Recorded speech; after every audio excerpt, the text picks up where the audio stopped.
The silence of the house shattered when my phone buzzed on the nightstand. My heart jolted as I saw the notification, a new voicemail from my father. The problem was that he had been dead for 3 years. My chest tightened, a scream building in my throat, but dying in the air as curiosity held me captive. I pressed play, and static filled the room like a swarm of whispers. Then beneath the distortion, his voice emerged, weak, strained, yet undeniably his. My father said, "Don't let him in." The message ended abruptly with a crackling noise, like someone exhaling near the microphone. Fear coiled inside me, each second stretching longer than the last. My hands trembled as the phone slipped from my grip, landing with a dull thud on the hardwood floor. I whispered to myself, "This isn't real." Yet the sound of footsteps creaking above me proved otherwise. The house was supposed to be empty. My pulse pounded in my ears, and I realized I was no longer alone. The silence felt heavier now, pressing against my chest as though the house itself knew a secret I wasn't meant to uncover. My father's voice still echoed in my ears, each word etched in my mind, like a warning carved into stone. I told myself it was just some twisted prank, maybe a sick joke, but my instinct screamed otherwise. I forced myself to pick up the phone from the floor, but my hand shook so violently I nearly dropped it again. The screen pulsed with a faint glow, though no voicemail appeared in the inbox anymore. I whispered, "Why is it gone?"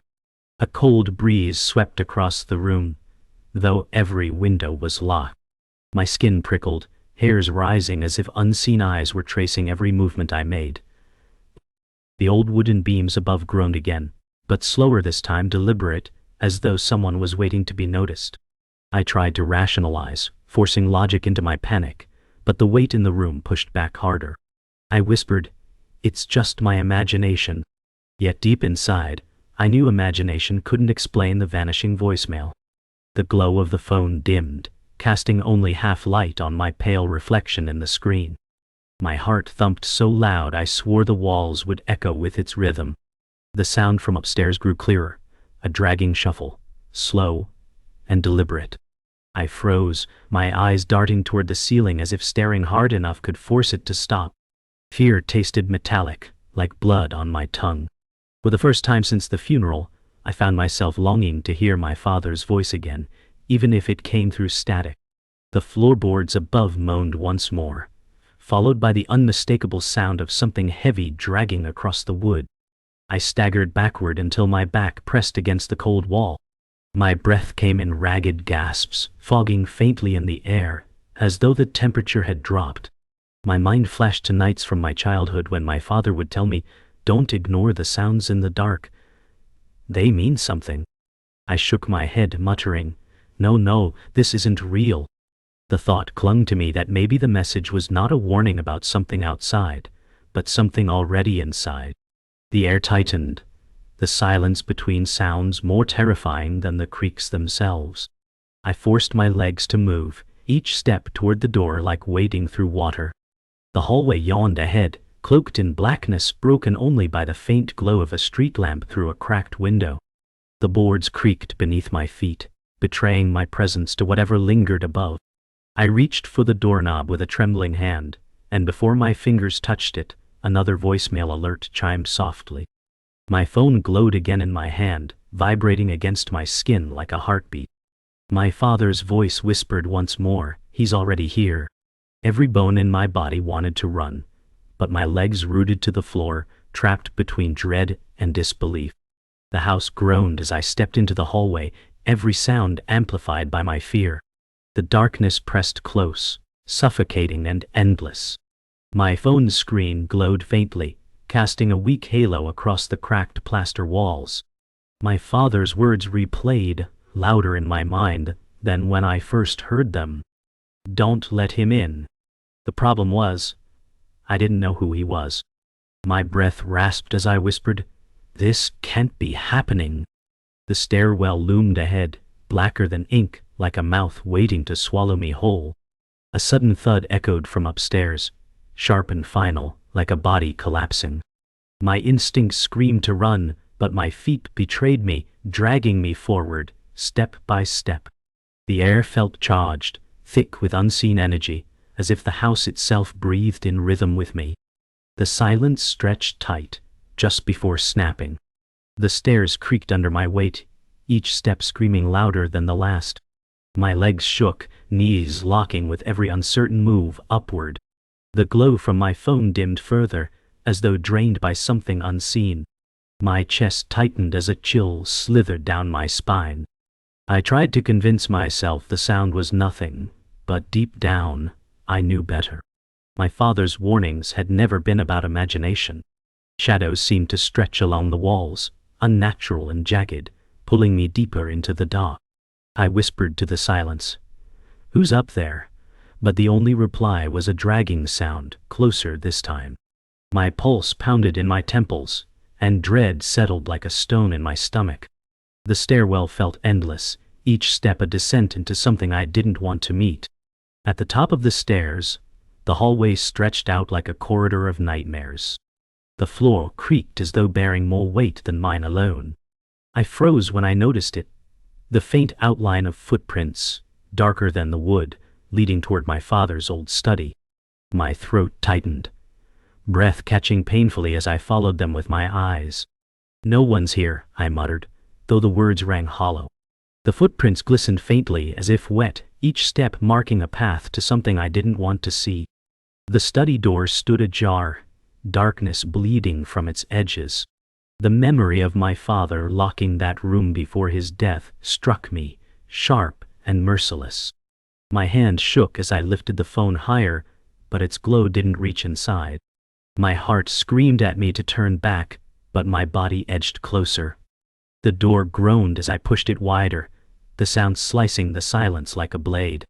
My father's study lay untouched, books stacked high, dust coating every surface, yet the air felt freshly disturbed. My phone's glow skimmed the outlines of the desk, the shelves, the window draped in heavy curtains. The scent of old paper and mildew filled my lungs, familiar yet oppressive. Then I saw it, his chair facing the corner, turned away from the desk where he used to write. My heart lurched when the faint sound of breathing reached my ears. The chair shifted ever so slightly as though something unseen lingered there. I whispered, "Dad," before I realized the voice in the message hadn't been calling to me, it had been warning me. The cold in the room deepened, every breath like shards of ice. The chair creaked as it turned slowly, though no one touched it. My chest tightened and my hands went numb. The phone trembled in my grip, flickering weakly as though it too sensed the presence. From the corner, a shape loomed in half shadow, featureless but heavy with malice. My father's voice whispered again in my ear, though no voicemail played this time. "He's closer." Panic seized me, and I stumbled backward, hitting the shelf. Books cascaded to the floor, their thuds echoing like gunshots. The air thickened, every inhale like drowning. My vision blurred at the edges, and the phone slipped from my grasp once more, clattering uselessly against the floorboards. I knew then that whatever had haunted my father had found me, and it wasn't leaving. The study's air pressed against me like a living weight, thick with dread. I backed toward the doorway, yet the shadow in the corner stretched unnaturally closer. My mind screamed to run, but my legs felt locked. The chair scraped against the wood, though no one sat in it. I whispered, "This isn't happening."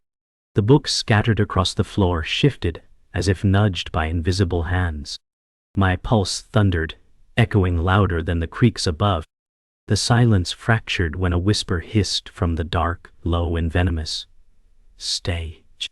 My throat clenched, breath shallow as ice crawled down my back. I turned my phone's glow toward the corner, desperate for clarity.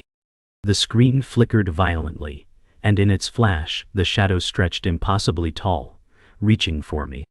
The phone slipped from my hand, clattering against the floor, its glow sputtering out.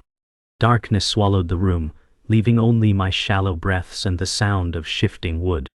I crouched instinctively, groping blindly, fingertips grazing cold air where the phone had been. Then, it buzzed again, vibrating violently against the floorboards. I snatched it, but the screen no longer showed icons, just static and a blurred reflection of my face. My father's distorted voice rose through the speaker. "You brought him closer." I stammered, No, I didn't." But the air quaked, heavy and hostile, like the walls themselves rejecting me. Shadows rippled across the shelves, moving against the faint moonlight. I felt something unseen brush against my arm, cold and deliberate. I stumbled backward into the hallway, slamming the study door shut with shaking hands. The wood rattled as something heavy struck it from inside. My pulse hammered, every nerve screaming with panic. I pressed my back against the wall, whispering, "Dad, please, help me." My words fell flat, swallowed by silence.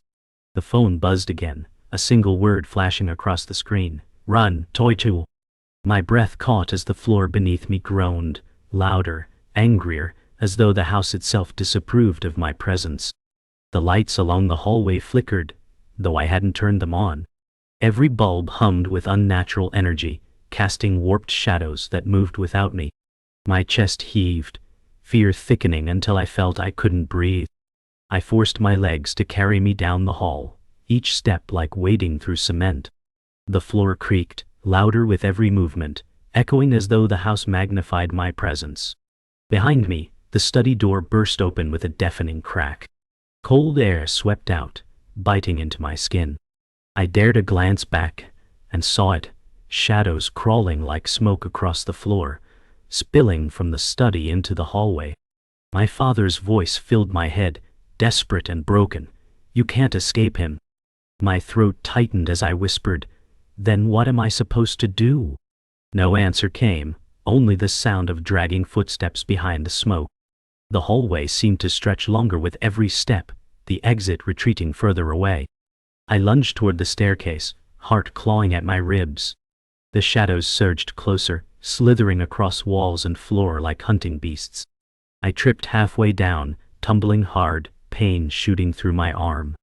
My phone clattered from my grasp, landing several steps below. It buzzed violently, glowing brighter than before. Through the static came my father's broken whisper, "Don't look at him."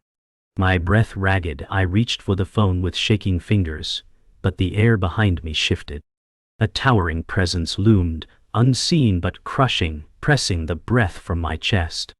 My vision blurred, every sound muffled except for the pounding of my own heart.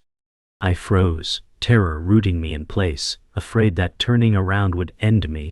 I stumbled into the living room, clutching my aching arm, lungs burning from the sprint down the stairs. The house seemed alive, groaning as if mocking my every move. My phone buzzed again, but this time the voice was not my father's. A deeper tone rasped through the static, a voice that felt ancient, cruel, and deliberate. "You can't hide, James." My stomach twisted as I dropped the phone to the floor, the words still echoing even after the device went silent. Then came a knock, 3 slow heavy raps against the front door. The sound froze me, more terrifying than the whispers or shadows. My father's words thundered in my memory, "Don't let him in." My breath stuttered as I whispered, "Who's there?" The silence that followed was almost worse than the knock itself. The knocking stopped, replaced by the sound of the front door creaking slowly, though no hand touched it. A cold draft swept into the room, extinguishing the warmth of the street lamp glow. My pulse roared in my ears as I grabbed a broken chair leg from the floor, holding it like a weapon. "Stay away," I shouted, though my voice cracked with fear. Then, as the door swung open, a figure stepped into the threshold. Not a shadow, not a monster, but a man. His coat was long, his face obscured by the brim of his hat. He moved with a deliberate calm, eyes fixed on me with unsettling certainty. "You shouldn't have answered that call," he said, his tone flat, his presence suffocating. The weight of his words pressed into me like chains. The stranger closed the door behind him with a quiet thud, shutting out the night. My heart pounded as I backed away, keeping the chair leg raised between us. His eyes glinted faintly under the hat, cold and unreadable. "Your father tried to keep it from you," he said, his voice steady, controlled. My lips trembled as I asked, "Who are you?" He tilted his head, the faintest smile curling at his mouth. "Someone who knows what haunts this house." His gaze lingered on the shadows, crawling at the edges of the room, as though he could see them more clearly than I could. My body trembled, caught between fear and desperate curiosity. I whispered, "What do you want from me?" His silence in response was more terrifying than words. The stranger stepped closer, and I flinched, gripping the chair leg tighter. He didn't stop, didn't falter. "Your father left you more than his house," he said, his tone sharp, almost accusatory. My breath caught as he continued, "He left you his curse." My stomach dropped, and I shook my head violently. "That's impossible," I muttered, though the shadows dancing at the corners of the room betrayed my denial. The stranger's eyes softened briefly, though his expression remained grave. "He tried to fight it, but it killed him. And now, it's yours to face." My knees weakened under the weight of his words. The walls groaned again, the air vibrating with something unholy. My father's warning echoed louder than ever. "Don't let him in." The weight of the house pressed harder, as if reacting to the stranger's words. My body trembled, the air around me thick like quicksand. "Why me?" I asked, voice raw and breaking. He studied me, his silence sharp enough to cut, before finally replying, "Because blood binds you." The room darkened further, shadows rippling like water, stretching toward us. The stranger's voice dropped lower, almost a whisper. "It knows you're afraid. That's how it feeds." My throat tightened, fear choking me. "Then how do I stop it?" I begged. He stepped closer, eyes never leaving mine. "You don't stop it, you survive it." A sharp crash came from upstairs, shaking the ceiling dust loose. My heart lurched, and I realized the night was far from over. The silence after the crash upstairs felt heavier than any sound. Dust swirled down from the ceiling like falling ash, choking the air between us.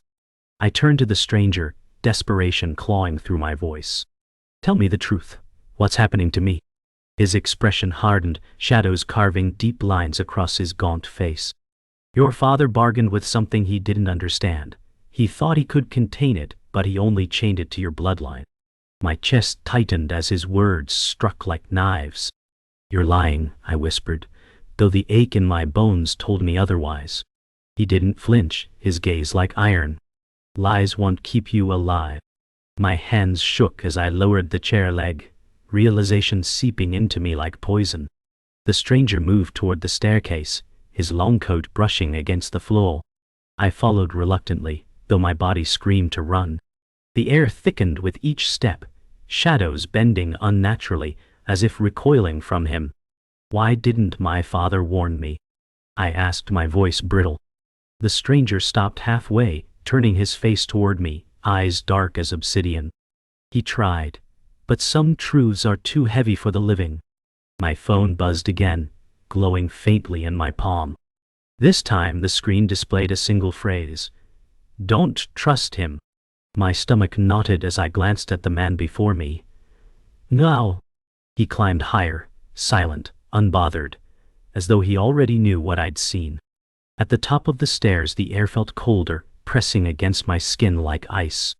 The study door yawned wide again, though I had slammed it shut. Shadows writhed inside like smoke caught in a storm. The stranger turned to me, his voice low but sharp. "This is where it feeds, where your father gave it life." My chest heaved, fury rising with my fear. "You said he tried to stop it?" His lips curved into something almost cruel. "He tried, yes, but he failed. And you will too if you keep pretending." My phone buzzed once more, vibrating violently. Across the cracked screen my father's voice emerged, broken but clear. "Don't believe him. He serves it." My blood ran cold. My breath came in ragged bursts as I stepped back from him. "You're lying," I hissed, though my own voice trembled. The stranger tilted his head, his shadow stretching along the wall, longer than human. "You think the dead would protect you? They only want you with them." His words slithered into my ears, cold, and venomous. I raised the chair leg again, holding it between us like a shield. The phone buzzed violently, the speaker crackling until my father's scream tore through it. "Run, James!" The walls shook, and the lights overhead flickered violently, shadows twisting like claws reaching for me. The stranger's eyes gleamed with something almost triumphant. He whispered, "It's too late." The hallway shook violently, dust and plaster raining from the ceiling. My father's screams echoed through the phone, blending with the groaning walls until it was impossible to tell which came from the device and which from the house itself. The stranger raised his hand, and the shadows surged forward like waves, crashing toward me with violent hunger. My instinct screamed to run, but my legs betrayed me, rooted in place. I felt the air rip from my lungs, as if the house itself sought to swallow me. The phone slipped from my hand, clattering to the floor where its screen glowed with one final word: betrayal. I looked up, and the stranger's expression hardened, his eyes void of humanity. In that instant, I knew he was not here to help me. He had brought it closer. The shadows closed in, their tendrils lashing across the walls like serpents.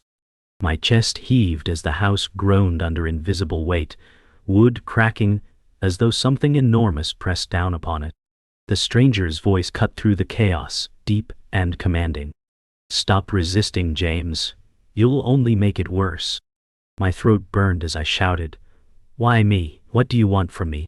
His eyes, black and endless, narrowed as he answered, "It doesn't want me. It wants you." My father's voice erupted from the phone on the floor, raw with agony. "Fight him!" The shadows surged forward, knocking me to the ground, the air ripped from my lungs as cold hands pressed against my chest. I screamed into the darkness, unsure if I had the strength to survive. I clawed at the floor, my fingers digging into cracked wood as the shadows pressed harder against my chest. The stranger loomed above, calm, collected, like a priest delivering a sermon. "This is your inheritance," he said, his voice smooth and cruel. I spat blood, my chest tightening as I choked out, "You're killing me." He crouched low, his face inches from mine, his breath cold as ice. "No, James, it's making you what you were always meant to be." My father's voice burst through the static once more, pleading now. "Don't let him take you. Resist." I gasped, summoning every ounce of strength left in me, and slammed my fist against the floor. The shadows recoiled slightly, as if shaken by defiance. The house shook violently, as though it too warred with itself. The lights exploded, plunging everything into darkness except for the pale glow of my phone. Shadows writhed like a storm, filling the hall until there was no escape. The stranger raised both hands, his voice booming as though spoken by more than one tongue. "Submit, James, or be consumed." My bones rattled, my skin burned with icy fire, and my screams drowned beneath the cacophony. Yet beneath it all I heard my father again, softer this time, calmer. "Remember who you are not him." I closed my eyes, clutching the phone, whispering, "I'm not yours." The glow surged, slicing the shadows with white light. The stranger recoiled, his smirk faltering for the first time. The shadows screamed, a sound that was not sound but vibration, rattling through the marrow of my bones. I staggered to my feet, the phone's glow brighter now, almost unbearable. "It's you it fears," I gasped, realization dawning. The stranger snarled, his human mask slipping, his face twisting into something hollow and monstrous. His voice fractured into layers of rage. "You are mine." He lunged forward, his coat whipping like wings of black smoke. My father's voice cried out one last time, desperate and firm. "End it, James." I raised the phone high, its light spilling like fire across the hallway, burning the shadows as they shrieked. The stranger screamed, his form splitting like smoke torn apart by the wind. The hallway collapsed inward, shadows sucked into the light like smoke into a flame. The stranger screamed, his voice echoing until it splintered into silence. My arm trembled as the glow seared through him, until finally there was nothing left but darkness and dust. The silence that followed was deafening, the house trembling in its aftermath. I dropped to my knees, gasping, tears stinging my eyes. The phone flickered weakly, its light fading until only the cracked screen remained. My father's voice whispered faintly, softer than breath. "You're not free yet." Then the glow died, leaving me in complete blackness. My chest heaved, terror and exhaustion colliding as I realized the fight wasn't over. This was only survival, not victory. The silence after the collapse was worse than the screams. I stood in the broken hallway, my breath sharp, the darkness pressing close again. My phone lay dim and cracked in my hand, its glow gone, its voice silenced. My father's final words echoed in my skull. "You're not free yet." My knees buckled, and I leaned against the wall, every muscle trembling. The shadows had retreated, but the house still groaned, as though alive, still watching me. My chest ached, not from the fight, but from the weight of knowing survival didn't mean escape. I whispered, "It's over." But in my heart, I knew that was a lie. The quiet felt more dangerous than the chaos had ever been. I staggered downstairs, each step slow, heavy, as if the house weighed on my shoulders. The living room was darker now, the street lamp outside flickering weakly, almost extinguished. I collapsed into a chair, chest heaving, sweat and dust clinging to me. My father's voice haunted me, not in whispers this time but in memory. Nights when he warned me of noises in the dark, words I had dismissed as stories. Now I knew they were warnings. My throat burned as I muttered, "You knew this was coming, didn't you?" The silence didn't answer, but the air shifted, colder again. The shadows on the walls stretched longer than they should have, curling like fingers. I forced myself to the study again, each step dragging with dread. The door hung broken on its hinges, the air inside colder than the rest of the house. My father's desk loomed under layers of dust, his old journals scattered across it. I ran trembling fingers over the cracked leather covers, heart pounding as I opened one. His handwriting crawled across the pages, frantic, desperate. Words of bargains, blood, and shadows that fed on fear. At the bottom of the last page, one line was underlined in shaking strokes. "It will outlive me. It will find him." My throat tightened, my stomach hollowed. He hadn't been warning me. He had been confessing. The air thickened, pressing against me as the words blurred on the page. I felt it before I heard it, a presence behind me, tall and suffocating. My body froze, my skin crawling with ice. Slowly I turned, my breath ragged. There was nothing there. Only the corner, darker than the rest of the room, shifting faintly as though alive. My pulse raced and I whispered, "What do you want from me?" The silence pressed tighter, the shadow swelling, stretching toward me like it had all along. My father's voice returned, faint, cracked with sorrow. "Forgive me." Tears blurred my vision as I staggered back, the journal slipping from my hands. I realized then, he hadn't escaped. Neither would I.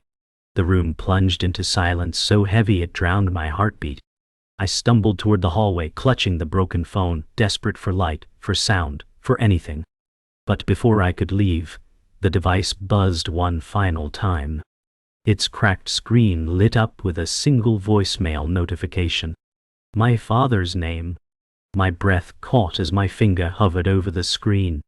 I whispered, "No," but my hand trembled, and I pressed play. Static filled the room. Then his voice, raw and broken. "He's not the last." The message ended, leaving the study dark, my reflection flickering faintly on the black screen. My chest hollowed, and in that silence I understood.